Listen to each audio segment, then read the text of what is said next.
Hello' viewers, আপোনালোকক পুনৰ মোৰ জুহাললৈ স্বাগতম জনাইছোঁ। আজি আপোনালোকৰ ওচৰত বহুত ধুনীয়া এটা ৰেচিপি লৈ আহিছোঁ। আমি ঘৰতে উপলব্ধ কিছুমান সামগ্ৰীৰে কেনেকৈনো কেৰাহীত কেক বনাব পাৰোঁ তাকে আজি আপোনালোকৰ ওচৰত দেখুৱাবলৈ আহিলোঁ। তেতিয়া আহকচোন আজি আমি কেকটো কেনেকৈ বনাওঁ তাকে এবাৰ চাওঁ। প্ৰথমে ইনগ্ৰিডিয়েণ্টখিনি কিনো লাগে এবাৰ চাই লওঁ আহকচোন। আমি এটা ডিম ব্যৱহাৰ কৰিম। যদি ডিমটো আপোনালোকে ফ্ৰিজত ষ্ট'ৰ কৰি থয় তেন্তে মন কৰিব যে ফ্ৰিজৰ পৰা আমি ডিমটো ব্যৱহাৰ কৰাৰ প্ৰায় 2 ঘণ্টা 3 ঘণ্টা আগতে উলিয়াই থ'ব। চাহ খোৱা কাপৰে আধা কাপ গাখীৰ লৈছোঁ। মেজাৰমেণ্টখিনি লওঁতে আমি একেটা চাইজৰ কাপেই ব্যৱহাৰ কৰিম।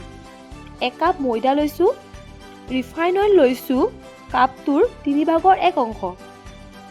তাৰপিছত কেকটো বনাবৰ বাবে আমি আধা কাপ চেনি ল'ম, আধা চামুচ বেকিং পাউডাৰ আৰু কেইটামান ড্ৰাই ফ্ৰুট ল'ম। প্ৰথমে ডিমটো ভালকৈ ফেটি ল'ম। ডিমটো যিমানেই ভালকৈ ফেটা হয় কেকটো খাবলৈ সিমানেই সোৱাদ লগা হয়, লগতে স্পঞ্জিও হয় আৰু কেকটো ভালদৰে ফুলিও উঠে। এতিয়া ইয়াত চেনিখিনি দি দিছোঁ। চেনিখিনি মই মিক্সাৰ গ্ৰাইণ্ডাৰত গুড়ি কৰি লৈছোঁ। আপোনালোকে গোটা চেনি ব্যৱহাৰ কৰিবও পাৰে, কিন্তু এনেদৰে গুড়ি চেনি ব্যৱহাৰ কৰিলে চেনিখিনি মিক্সাৰটোত সোনকালে মিহলি হৈ যায়। লগতে ৰিফাইন তেলখিনিও দি দিছোঁ। এতিয়া গোটেইখিনি আকৌ ভালদৰে ফেটি ল'ম যেতিয়ালৈকৈ চেনিখিনি মিক্স হৈ নাযায়। কামটো কিন্তু কৰোঁতে অকণ কষ্ট হয়, কিন্তু ভালদৰে ফেটিলে কেকটো টেষ্টিও হয়। এতিয়া চেনি, ডিম আৰু তেলখিনি ভালকৈ মিক্স হৈ নোযোৱালৈকে আমি ফেটি থাকিম। ফেটিবৰ বাবে আপোনালোকে ইলেক্ট্ৰিক হেণ্ড ব্লেণ্ডাৰো ইউজ কৰিব পাৰে। এতিয়া এই পাত্ৰটোৰ ওপৰত এখন চাকনি পাতি ল'ম। তাত ময়দাখিনি দি দিলোঁ। লগতে বেকিং পাউডাৰখিনিও দি লৈছোঁ। তাৰপিছত গোটেইখিনি ভালকৈ চালি ল'ম। এনেদৰে চালি ল'লে গোটেই ইনগ্ৰিডিয়েণ্টখিনি ভালকৈ মিহলি হৈ যায় আৰু যদি তাত কিবা গোটা অংশ থাকি যায় সেইখিনিও ওলাই পৰে। এতিয়া গোটেইখিনি ভালদৰে মিক্স কৰি ল'ম আৰু এই মিক্সাৰটোত অলপ অলপকৈ গাখীৰখিনি এড কৰিম।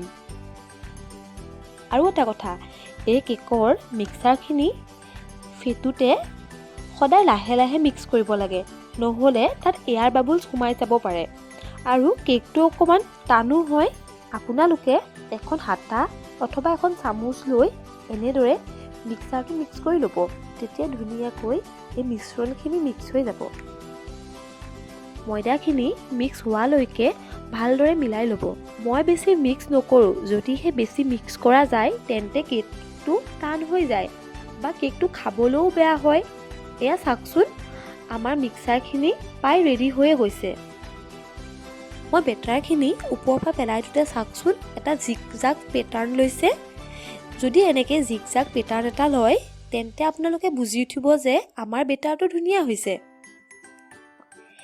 এতিয়া গেছটো ল' টু মিডিয়াম ফ্লেমত ৰাখি এনেকুৱা এখন সৰু প্লেট কেৰাহীটোত বহাই দিছোঁ। প্লেটৰ জেগাত আপোনালোকে সৰু ষ্টেণ্ডো ব্যৱহাৰ কৰিব পাৰে। এতিয়া 10 মিনিটৰ বাবে প্ৰিহিট হ'বলৈ দিম। এনেদৰে কৰিলে কেৰাহীটোৱে অ'ভেনৰ দৰে কাম কৰে। এতিয়া কেৰাহীটো গৰম হয় মানে আমি বাকীখিনি কামো আগবঢ়াই লওঁ আহকচোন। এতিয়া এনেধৰণৰ ডিছপ'জিবল কাপত অকণমান ৰিফাইন তেল লৈ কাপটোৰ ভিতৰৰ ফালে ভালকৈ সানি ল'ম। আপোনালোকে এই ৰিফাইন তেলৰ ঠাইত বাটাৰো ব্যৱহাৰ কৰিব পাৰে অথবা তেলো দিব পাৰে। এনেদৰে তেল অথবা ৰিফাইন তেল সানি ল'লে পিছত কেককেইটা উলিয়াই আনিবলৈ সহজ হয়। এতিয়া এনেদৰে কেকৰ মিক্সাৰটো সাৱধানেৰে অলপ অলপকৈ দি লৈছোঁ। মন কৰিব যে মিক্সাৰটো দিওঁতে এইদৰে কাপটোৰ আধা ভাগলৈকেহে দিব লাগে, কাৰণ কেকটো ব্ৰেক হৈ কাপটোৰ ওপৰ ভাগলৈকে ফুলি আহে। এনেদৰে মই বাকীকেইটা কাপতো মিক্সাৰখিনি দি ল'ম।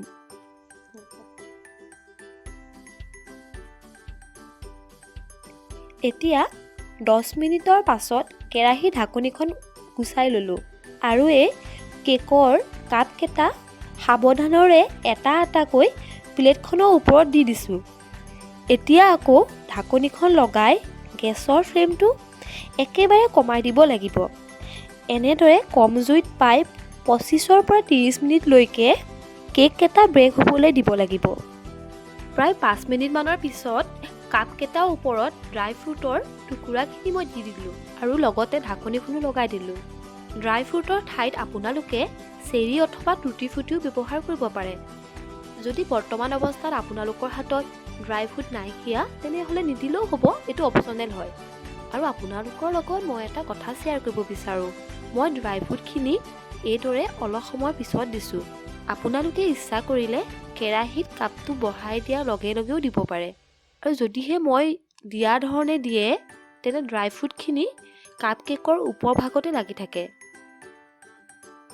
25 মিনিটমানৰ পিছত ঢাকনিখন পুনৰ গুচাই লৈছোঁ। এতিয়া কেকখিনি ব্ৰেক হৈছে নে নাই চাবৰ বাবে এডাল মিহি শলা এইদৰে কেকত ভৰাই দিছোঁ। শলাডালত যদি একো লাগি অহা নাই তাৰ মানে কেকটো সম্পূৰ্ণভাৱে ৰেডি হৈ গৈছে।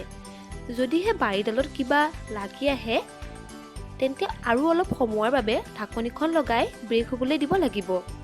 এতিয়া কেকখিনি ঠাণ্ডা কৰি ল'ম। গৰম কেৰাহীত থৈ নিদিব আকৌ। যদিহে গৰম কেৰাহীত থৈ দিয়ে কেকখিনি তলৰ পৰা জ্বলি আহিব। এতিয়া মই আপোনালোকৰ ওচৰত এটা কেক উলিয়াই দেখুৱাম। এইদৰে কাপটোৰ চাৰিওফালে চুৰি এখন লৈ ঘূৰাই ল'ব লাগিব আৰু এখন প্লেটত কাপটো ওলোটাই দিয়াৰ লগে লগে চাবচোন কেকটো কি ধুনীয়াকৈ ওলাই আহিব। এয়া চাওকচোন, আমাৰ কাপ কেক খাবলৈ একেবাৰে ৰেডি হৈ গ'ল। বহুত ইজি হয় ৰেচিপিটো। ট্ৰাই কৰি চাবচোন ৰেচিপিটো এবাৰ আৰু কেনেকুৱা লাগিলে মোক কমেণ্ট ছেকশ্যনত জনাবলৈ নাপাহৰিব। এনেদৰে কেকৰ জুতি আপোনালোকে চাহৰ লগতো ল'ব পাৰে আৰু সৰু সৰু ল'ৰা ছোৱালীৰ টিফিনত দিবও পাৰে। এবাৰ চাওকচোন, কেকটো বহুত ধুনীয়াকৈ সিজিছে আৰু স্পঞ্জিও হৈছে আৰু এনেদৰে বনোৱা কেকৰ টেষ্টটো বহুত ধুনীয়া হয়। তেন্তে বন্ধু বান্ধৱীসকল, আজি আমাৰ ভিডিঅ'টো ইমানেই আছিল। যদি ভিডিঅ'টো চাই ভাল পালে তেন্তে লাইক কৰিব, শ্বেয়াৰ কৰি দিব আৰু যদি ভৱিষ্যতেও এনেধৰণৰ সুস্বাদু খাদ্যৰ ৰেচিপিৰ জুতি ল'ব খোজে তেন্তে মোৰ চেনেল জোহালটোক ছাবস্ক্ৰাইব কৰিবলৈ নাপাহৰিব, যাতে আপোনালোকে কোনো ধৰণৰ ভিডিঅ'ই মিছ নকৰে। ধন্যবাদ।